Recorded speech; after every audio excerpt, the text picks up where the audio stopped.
Сәлеметсіздер ме, құрметті оқушылар? Мен Қонақбаева Әнім Қайратовна, Қарағанды облысы білім басқармасының Балқаш қаласы білім бөлімінің нөмір 9 жалпы білім беретін мектебі коммуналдық мемлекеттік мекемесінің математика пән мұғалімі. Сіздерге дифференциалдық теңдеулер бөлімінің дифференциалдық теңдеулер жайлы негізгі түсініктер тақырыбы бойынша 11 сыныпқа арналған қысқа мерзімді жоспарымды ұсынамын. Оқу мақсаттары: дифференциалдық теңдеулердің жалпы және дербес шешімдері анықтамаларын білу. Сабақтың мақсаты: оқушылардың қажеттіліктерін ескере отырып, оқу мақсатымен келістіріліп және пән ерекшеліктермен бағдарлама арқылы Блум таксономиясына сәйкес келесідей смарт мақсаттар қойылды. Барлығы дифференциалдық теңдеулердің анықтамасын білу, оларды ажырату және дифференциалдық теңдеулердің ретін анықтау. Басым бөлігі дифференциалдық теңдеулердің практикада қолдануына мысалдар келтіре білу. Кейбірі дифференциалдық теңдеулердің жалпы шешімі және дербес шешімінің анықтамасын білу. Сабақ мақсаттарын негізге ала отырып, келесі бағалау критерийларын алынды. Оқушы дифференциалдық теңдеулердің анықтамасын біледі және реттерін анықтайды. Дифференциалдық теңдеулердің практикада қолдануына мысалдар келтіре біледі. Дифференциалдық теңдеудің жалпы шешімі және дербес шешімінің анықтамасын біледі. Сонымен қатар, сабақ жоспарымда тілдік мақсаттар, құндылықтарға баулу, пәнаралық байланыс, алдыңғы білім көрсетілген.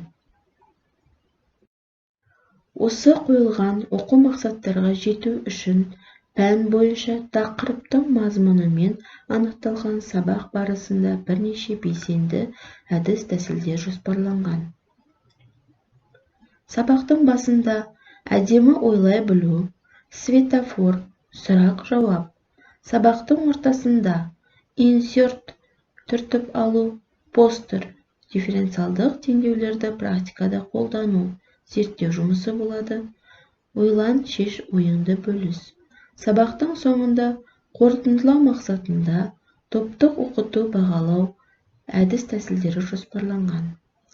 Аталған әдіс-тәсілдермен баланың зейінін тақырыпқа максималды түрде дәріске тартуға көзделген. Осыған орай, инсерт түртіп алу стратегиясы бойынша сөз қозғағым келіп кетсем. Дифференциалдық теңдеулер қоршаған ортада және техникада аттық видеофильм көру барысында инсерт түртіп алу стратегиясы бойынша жаңа материалмен таным түсінігін қалыптастырады.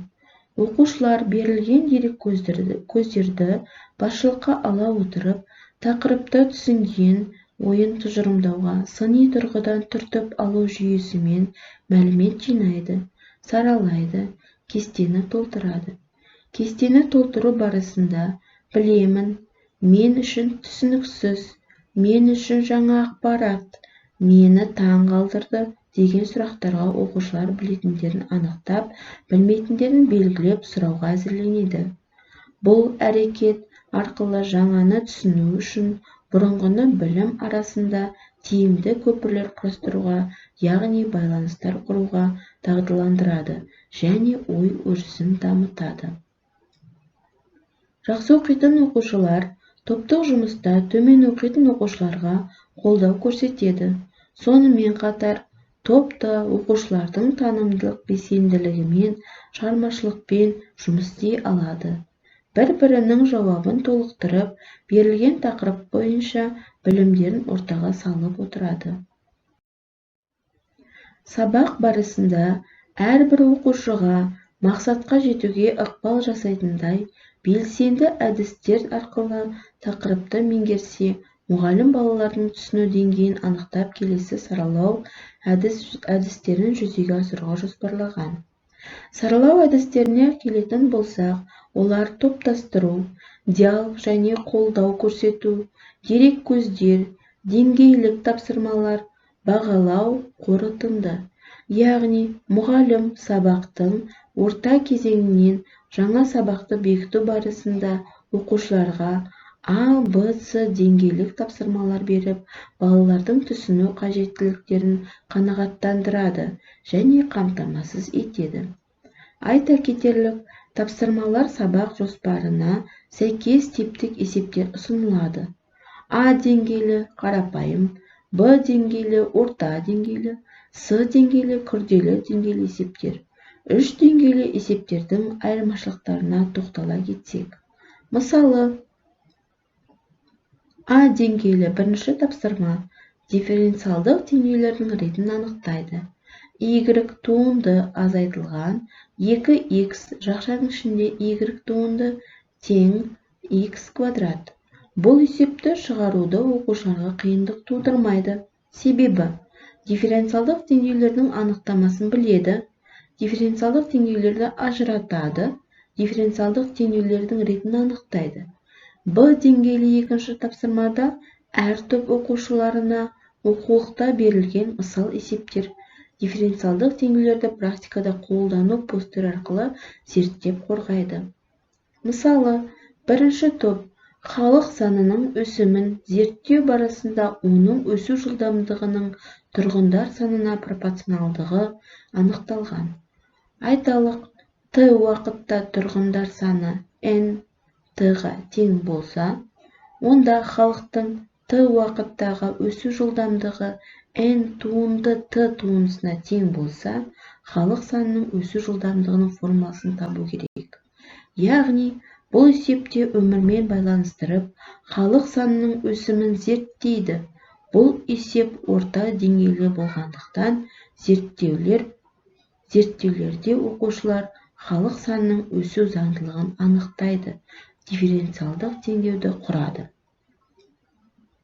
С деңгейлік үшінші тапсырмада оқушылар жеке отырып, дифференциалдық теңдеулердің жалпы шешімі және дербес шешімінің анықтамаларын біле отырып шешімін табады. dx тең dy тең 3x квадрат азайтылған x қосылған 1.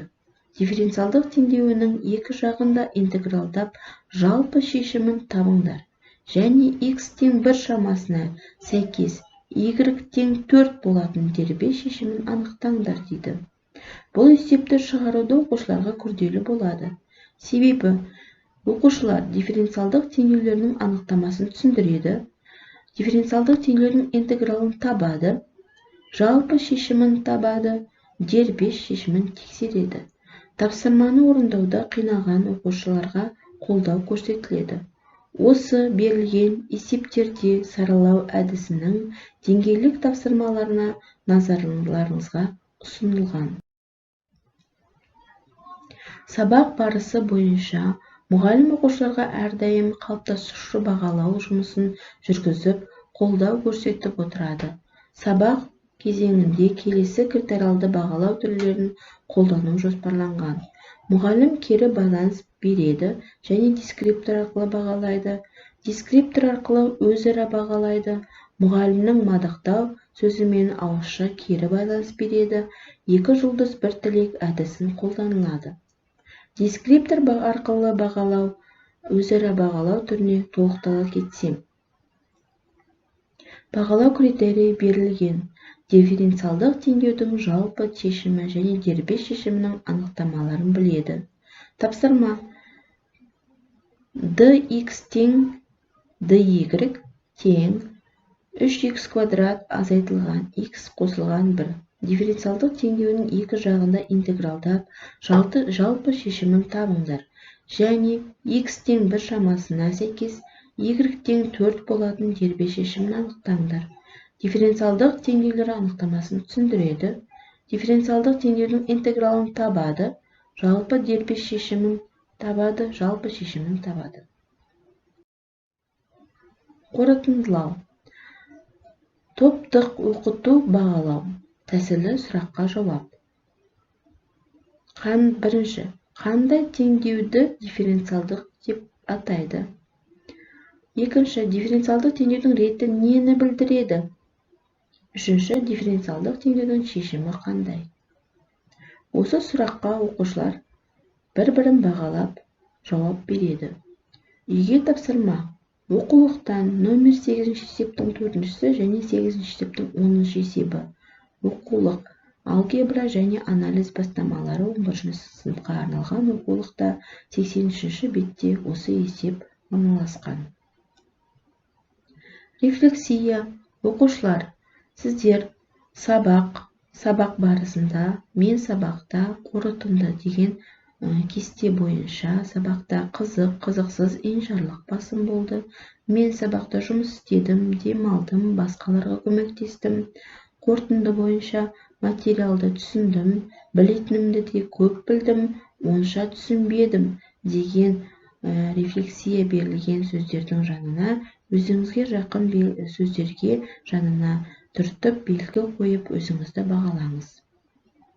Мен ұсынылған қысқа мерзімді сабақ жоспарымды саралаудың тиімді тәсілдерін қолдана отырып, оқушыларды белсене оқытуда ұтымды әдіс-тәсілдерді таңдай отырып, сатылай құрылған смарт мақсаттар арқылы оқу мақсатына нәтижелі түрде қол жеткіземін. Назар аударып тыңдағандарыңызға көптен көп рахмет.